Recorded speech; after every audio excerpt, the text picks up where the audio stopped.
নমস্কার, আমি অপু সংসারে সকলকে স্বাগত জানাই। আশা করি সকলে ভালো আছেন।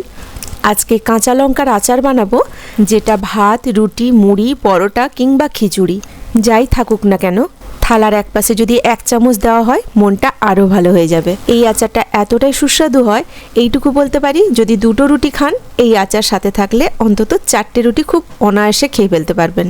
তো চলুন আর কথা বাড়াবো না, রেসিপিটা শুরু করি। এখানে 400 গ্রাম লঙ্কা নিয়েছি আমি, আর 2 রকমের কাঁচা লঙ্কা আছে, একটা একটু মোটা ধরনের আর একটা একটু পাতলা টাইপের। যে কোনো লঙ্কা দিয়ে এটা বানাতে পারেন, তবে লঙ্কাটা যেন ফ্রেশ হয় আর লঙ্কাতে ঝালের পরিমাণটা একটু বেশি হলে খেতে ভালো লাগবে। যেমন একটু গাঢ় সবুজ লঙ্কা আছে, এগুলোতে কিন্তু প্রচণ্ড ঝাল।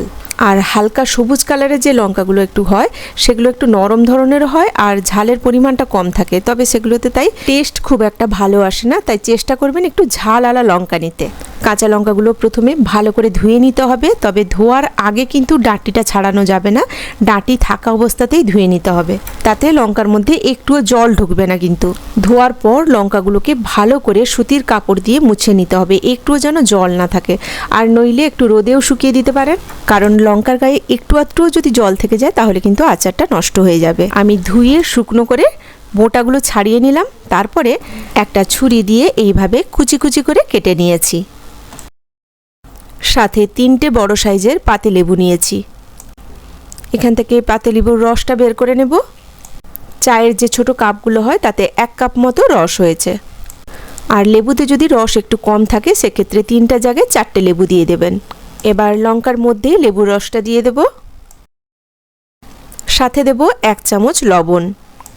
লবণের পরিমাণটা একটু বেশি দেবেন, আচারে একটু লবণ বেশি হলে খেতেও ভালো লাগবে আর এটা প্রিজারভেটিভেরও কাজ করবে। লেবুর রস আর নুনটা ভালো করে লঙ্কার সাথে মাখিয়ে নেব। মিনিট 10 জন্য এটা ঢাকনা দিয়ে এই অবস্থায় রেখে দেব। এবার আচারের জন্য একটা মশলা রেডি করব। প্রথমে নিয়ে নিলাম 1 টেবিল স্পুন গোটা ধনে, 1 চামচ গোটা মৌরি, 1 চামচ গোটা জিরে, ওই চামচেরই 4 ভাগের 1 ভাগ মেথি। এখন এগুলো শুকনো কড়াইতে একটু নেড়ে চেড়ে নেব। মশলাগুলো কিন্তু খুব বেশিক্ষণ ভাজবো না, 2 থেকে 3 মিনিট হালকা আঁচে একটু নেড়ে চেড়ে নেব। খুব বেশি ভাজা হলে কিন্তু এর গন্ধটা নষ্ট হয়ে যাবে।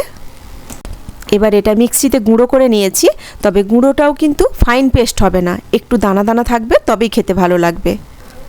নুন লেবুর মধ্যে যে লঙ্কাটা ভিজিয়ে রেখেছিলাম, একটু বড় জায়গার মধ্যে লঙ্কাটা ঢেলে নিচ্ছি, কারণ ওই পাত্রটাতে ভালো করে মাখানো যাবে না মশলাগুলো। এবার এর মধ্যে দিয়ে দিচ্ছি 1 চামচ হলুদ গুঁড়ো, 1 চামচ দিলাম লঙ্কার গুঁড়ো,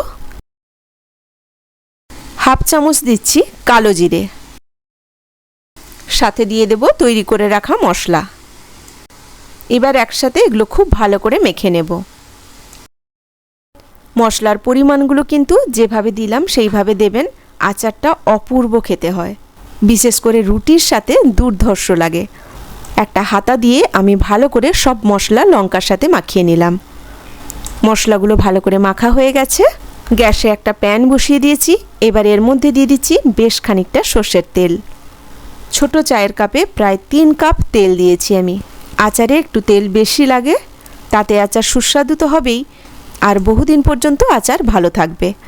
এবার তেলটাকে একদম হাই ফ্লেমে ভালো করে গরম করে নিয়েছি। গরম তেলটা লঙ্কার মধ্যে দিয়ে দিলাম।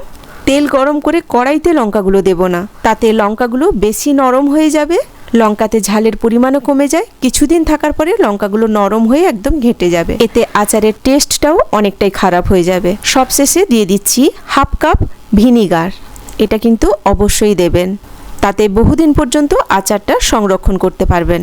এবার সব কিছু ভালো করে একসাথে মাখিয়ে নেব। এই অবস্থায় 2 থেকে 3 ঘন্টা এইভাবে রেখে দেবেন, এতে লঙ্কার মধ্যে তেল মশলা সবটাই ঢুকে যাবে আর এতটা পাতলাও থাকবে না, অনেকটাই ঘন হয়ে যাবে। 2-3 ঘন্টা বাদে লঙ্কার কালারটাও দেখুন অনেকটাই চেঞ্জ হয়ে গেছে। এবার একটা কন্টেনারে ঢুকিয়ে রেখে দেবেন, অন্তত 6 মাস তো কিছুই হবে না, তবে ততদিন রাখতেও পারবেন না, এতটাই সুস্বাদু হয়। কেমন লাগলো আজকের এই রেসিপি ছোট্ট একটা কমেন্ট করে জানাবেন, আর যদি ভালো লেগে থাকে তাহলে একটা লাইক দিয়ে দেবেন। সকলে ভালো থাকবেন, সুস্থ থাকবেন। কথা হবে আবার পরের ভিডিওতে নতুন কোনো রেসিপি নিয়ে। আজ এখানেই রাখি। নমস্কার।